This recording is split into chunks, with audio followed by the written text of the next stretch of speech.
बिस्मिल्लाहिर्रहमानिर्रहीम। अस्सलामु अलैकुम। इल्म की बात देखने वालों को राव कमर रिजवान नई वीडियो में खुश आमदीद कहता है। दोस्तों, इंसान की ज़िंदगी के मुख्तलिफ मराहिल हैं। जब बच्चा पैदा होता है तो वो इंतहाई बेबस होता है और माँ बाप के रहमो करम पर होता है। फिर आहिस्ता आहिस्ता वो रेंगना शुरू करता है, अपने पाँव पर चलना शुरू करता है और फिर एक वक्त आता है कि जब वो तोतली ज़ुबान के साथ बातचीत करना शुरू करता है। फिर कुछ अरसे के बाद वो अपने अल्फाज को सही तरीके से अदा करना शुरू कर देता है। फिर लड़कपन आता है, फिर जवानी और जवानी के बाद बुढ़ापा आना शुरू हो जाता है। इंसान की उम्र बढ़ने के मामलात के बारे में अल्लाह ताला क्या फरमाते हैं, इस बारे में मुकम्मल तफसील से आपको बताएंगे। और दोस्तों, आपको इस बारे में भी बताएंगे कि अहले दानिश उस शख्स के बारे में क्या कहते हैं जिसके कान पर बाल आ जाएं, यानी कान पर बाल आ जाना किस बात की निशानी है। इसके अलावा ज़िंदगी और रिज़्क की बरकत के लिए भी आपको चंद आमाल बताएंगे, इसलिए आपने इस वीडियो को आखिर तक लाजमी देखना है। दोस्तों, सबसे पहले ये अहादीस मुबारका मुलाहिज़ा फरमाइए कि ज़िंदगी के मुख्तलिफ मराहिल में अल्लाह ताला बंदे के साथ क्या मामला फरमाते हैं। मसनद अहमद में हज़रत अनस बिन मालिक रज़ियल्लाहु ताला अन्हु से रिवायत है कि रसूल अकरम सल्लल्लाहु अलैहि वसल्लम ने फरमाया कि बच्चा जब तक बालिग नहीं होता उसके नेक अमल उसके वालिद या उसके वालिदैन के हिसाब में लिखे जाते हैं, और जो कोई बुरा अमल करे तो ना वो उसके हिसाब में लिखा जाता है और ना वालिदैन के। फिर जब वो बालिग हो जाता है तो कलम उसके लिए जारी हो जाता है और दो फरिश्ते जो उसके साथ रहने वाले हैं उनको हुक्म दे दिया जाता है कि वो उसकी हिफाजत करें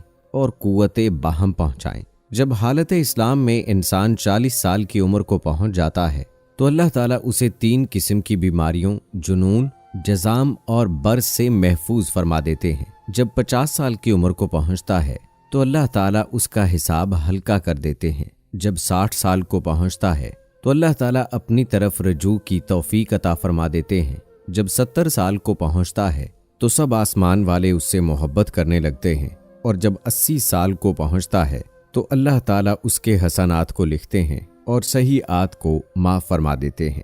और फिर जब 90 साल की उम्र हो जाती है तो अल्लाह ताला उसके अगले पिछले तमाम गुनाह माफ़ फरमा देते हैं और फिर उसे अपने घर वालों के मामले में शफात करने का हक दे देते हैं, उसकी शफात कबूल फरमाते हैं। फिर उसका लक़ब अमीन और अल्लाहु असीरुल अर्ज़ यानी ज़मीन में अल्लाह का कैदी हो जाता है।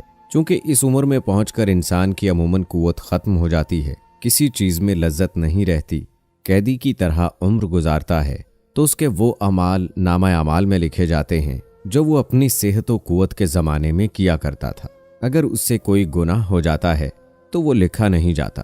दोस्तों, इस हदीस मुबारका में इंसान की उम्र बढ़ने के साथ उस पर अल्लाह ताला की जानिब से रहमो करम का जिक्र है। उसी के पेशे नज़र एक बुजुर्ग का ये कौल भी है कि अगर तुम्हारे कान पर बाल आना शुरू हो जाएं तो समझ जाओ कि तुम पर कभी रिज़्क की तंगी नहीं आएगी। यानी अल्लाह ताला अपने रहमो करम से उस इंसान पर रिज़्क की तंगी नहीं भेजता।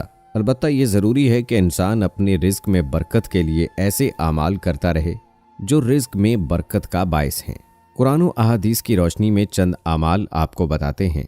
ये आमाल ऐसे हैं कि जिनको इख्तियार करने से इंशाअल्लाह ताला ज़रूर बरकत हासिल होगी। दोस्तों, पहला अमल ये है तौबा व इस्तग़फ़ार।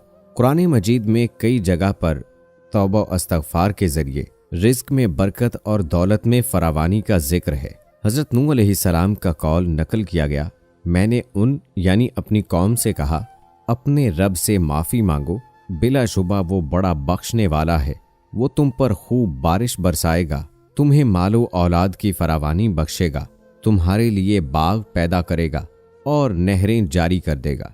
सूरह नूह आयत नंबर 10 और 11। इसी तरह हज़रत अब्दुल्ला बिन अब्बास रज़ियल्लाहु ताला अन्हु से रिवायत है कि रसूल अकरम सल्लल्लाहु अलैहि वसल्लम ने फरमाया, जो शख्स बकसरत इस्तग़फ़ार करता है अल्लाह ताला उसे हर गम से छुटकारा और हर तंगी से कुशादगी इनायत फरमा देते हैं और उसे ऐसी राहों से रिज़्क अता फरमाते हैं जो कि उसके वहमो गुमान में भी नहीं होता। बारिवायत अबू दाऊद शरीफ। दोस्तों, दूसरा अमल अल्लाह ताला से डरना और गुनाहों से बचना है, यानी तकवा इख्तियार करना है। अल्लाह के बताए हुए कामों पर अमल करना और शरन ममनू की गई चीज़ों से दूर रहना तकवा कहलाता है। तकवा उन अमूर में से एक है जिनसे रिज़्क में बरकत होती है। अल्लाह ताला फरमाते हैं, जो अल्लाह से डरेगा اللہ اس کے لیے راہیں نکال دے گا اور اس کو وہاں سے رزق دے گا جہاں سے اس کو گمان بھی نہیں ہوگا۔ سورہ طلاق آیت نمبر 2 اور 3۔ دوسری جگہ پر اللہ تعالیٰ کا ارشاد ہے، اور اگر بستیوں کے لوگ ایمان لاتے اور تقوی اختیار کرتے تو ہم آسمان و زمین کی برکتوں کے دروازے ان پر کھول دیتے، لیکن انہوں نے جھٹلایا، اس لیے ہم نے ان کی کمائی کی پاداش میں ان کو پکڑ لیا۔ سورہ آراف۔ دوستو یاد رہے، برکت کا مطلب دولت نہیں بلکہ کفایت ہے، یعنی ضرورت کے لیے کافی ہو جانا۔ بہت سے لوگ مال کی فراوانی کے باوجود معاشی تنگی کا رونا روتے ہیں، اور معاشی طور پر بہت سے بظاہر درمیانے درجے کے لوگ انتہا اطمینان سے زندگی گزارتے ہیں۔ یہ فرق صرف برکت کی وجہ سے ہے۔ حضرت ابو ہریرہ رضی اللہ تعالی عنہ روایت فرماتے ہیں کہ نبی کریم صلی اللہ علیہ وآلہ وسلم نے ارشاد فرمایا، بلا شبہ اللہ تعالیٰ فرماتے ہیں، اے ابن آدم، میری عبادت میں منہمک رہو، میں تیرا دل غنا سے بھر دوں گا اور تمہاری محتاجی کا دروازہ بند کر دوں گا۔ اگر تم نے ایسا نہیں کیا تو تمہارے ہاتھوں کو کثرت سے مشاغل سے بھر دوں گا اور تمہاری محتاجی کا دروازہ بند نہیں کروں گا۔ بروایت ابن ماجہ۔ دوستو اللہ کے راستے میں خرچ کرنا بھی برکت کا سبب ہے۔ اللہ تعالیٰ فرماتے ہیں کہ شیطان تمہیں مفلسی سے ڈراتا ہے اور بے حیائی کے کاموں کی ترغیب دیتا ہے، مگر اللہ تعالیٰ اپنی طرف سے مغفرت، فضل یعنی رزق میں کشادگی اور برکت کا وعدہ کرتا ہے۔ اللہ بڑی وسعت والا اور بڑا علم والا ہے۔ سورہ بقرہ آیت نمبر 268۔ اسی طرح حضرت ابو ہریرہ رضی اللہ تعالی عنہ سے روایت ہے، نبی کریم صلی اللہ علیہ وآلہ وسلم نے ارشاد فرمایا، اللہ تعالیٰ فرماتے ہیں، اے ابن آدم خرچ کر، میں تیرے اوپر خرچ کروں گا۔ بروایت ابن ماجہ۔ دوستو رشتہ داروں کے ساتھ حسن سلوک بھی برکت کا باعث ہے، جیسا کہ حضرت ابو ہریرہ رضی اللہ تعالی عنہ سے روایت ہے کہ رسول اکرم صلی اللہ علیہ وآلہ وسلم نے فرمایا، جسے وسعت رزق اور لمبی عمر کی خواہش ہو اسے اپنے رشتہ داروں کے ساتھ اچھا برتاؤ کرنا چاہیے۔ بروایت صحیح بخاری۔ اور حضرت علی رضی اللہ تعالی عنہ سے روایت ہے کہ رسول اکرم صلی اللہ علیہ وآلہ وسلم نے فرمایا، جسے لمبی عمر، وسعت رزق اور بری موت سے چھٹکارا پانے کی خواہش ہو اسے اللہ سے ڈرنا چاہیے اور رشتہ داروں کے ساتھ حسن سلوک اور صلہ رحمی کرنا چاہیے۔ بروایت مسند احمد۔